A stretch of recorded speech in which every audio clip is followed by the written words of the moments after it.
Hello WhatsApp guys, কেমন আছেন সবাই? আশা করি সবাই ভালো আছেন। রিংটন ফ্যাক্টরি ভিডিও আরেকটা ভিডিওতে আপনাদের সবাইকে স্বাগতম। অ্যান্ড যাদের আমার ভিডিও ভালো লাগে তাদেরকে মনের অন্তরাল থেকে ভালোবাসা, যারা আমার হেটার্স তাদেরকে বলতে চাই একটা কথা, ইউর ফাদার ইজ কামিং।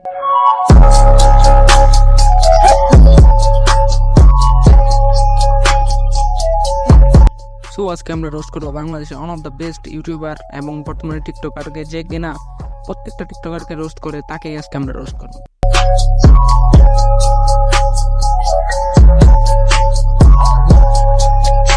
তো আমরা আজকে রোস্ট করবো বাংলাদেশের one of the best TikToker এবং ইউটিউবার ওমর অন ফায়ারকে। সো আর না করে দেরি, চলো এবার শুরু করি। অ্যান্ড বাই দ্য ওয়ে, সবাইকে রমাদান মুবারক।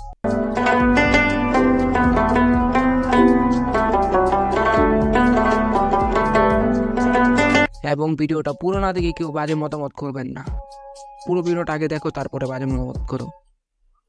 আমার আগে নর্মালি ওমর অন ফায়ারের ভিডিও অনেক ভালো লাগতো এবং তার আমি রেগুলার সব ভিডিও দেখতাম, ফেসবুকে, ইউটিউবে, টিকটকে সব ভিডিও রেগুলার আমার দেখা হইতো। কিন্তু রিসেন্টলি তার একটা ভিডিও দেখে আমি আর তার ফ্যান তো দূরের কথা, তার আমি বিশাল বড় ফ্যান হয়ে গেলাম।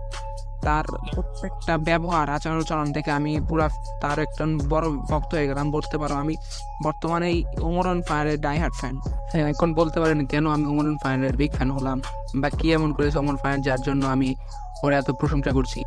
ওমর অফিসিয়াল ফেসবুক পেজে একটা পোস্ট করেছে যেখানে একটা বাচ্চাকে চোখের সমস্যা, ওইটার জন্য ও হেল্প করার জন্য মানুষের কাছে হেল্প চেয়েছে, যে বিকাশ এবং নগদ নাম্বার দিয়েছে, এখানে আপনারা যা যা বাড়ির সামর্থ্য অনুযায়ী হেল্প করেন। আসসালামু আলাইকুম। এটা একটা ছোট ভাই আমাদের, ওর নাম হলো দিন ইসলাম। ওরে দেখে আপনারা বুঝতে পারবেন না জোর ভিত্তিক কি সমস্যা আসলে মেইনলি।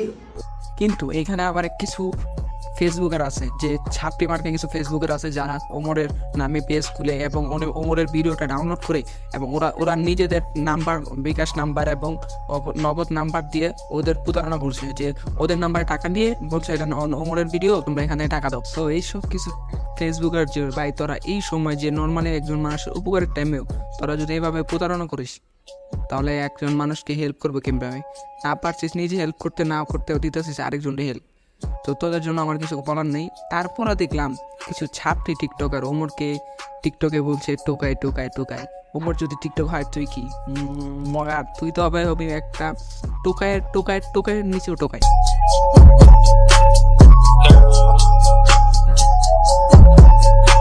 ওমর যদি একটা সমুদ্রের বিশাল টিভি মাছ হয়, তাও তো তুই তো একটা পোনা হওয়ার যোগ্যতাও রাখিস না। তুই আবার কিভাবে ওমরকে টোকায় বলস?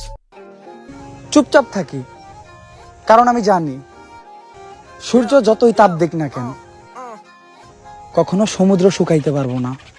আসসালামু আলাইকুম, চলে আসছি আবার। এত কষ্ট দিচ্ছেন দিলটা এখন হয়ে গেছে রাবার।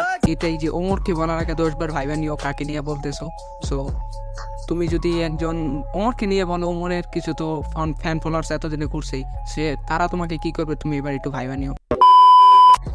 সো গাইস, এই ছিল আজকের মতন ভিডিও। যাদের যাদের ভিডিওটি ভালো লাগছে অবশ্যই ভিডিওটি লাইক, কমেন্ট এবং শেয়ার করে দেবেন এবং চ্যানেলটি অবশ্যই সাবস্ক্রাইব করে দিবেন এবং নিত্য নতুন আরও ভিডিও পেতে আমাদের সাথে থাকুন। ধন্যবাদ। আর হ্যাঁ, নেক্সট কাকে ভরতে হবে এইটাও জানিয়ে দিন কমেন্টে। Your father is coming haters.